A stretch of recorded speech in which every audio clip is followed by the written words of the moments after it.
रायजोनि गेजेराव जिखिनि मोनसे धोरोमनि प्रति आदर आरो सन्मान आदि बिश्वास बे बुस्थुआ माने फैयो हयथ' जोंनि गेजेराव बियो जानो नांगौ।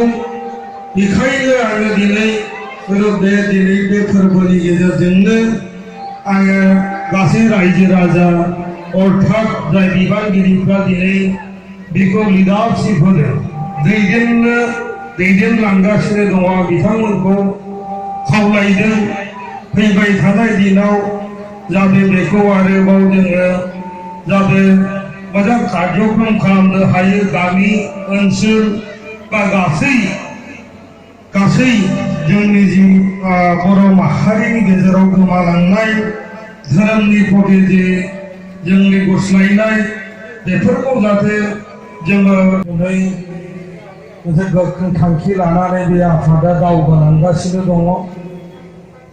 आं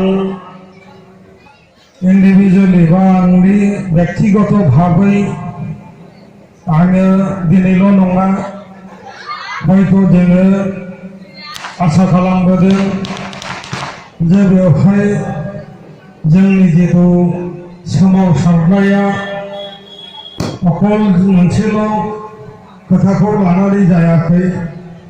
जोंनि हारि धोरोम हा जोंनि संस्कृति जोंनि साहित्य गासैखौबो रैखा खालामनो थाखाय बा जोंनि गावनि सिनायथिखौ लाखिनो थाखाय जोंनो दावहाखौ होबोदों।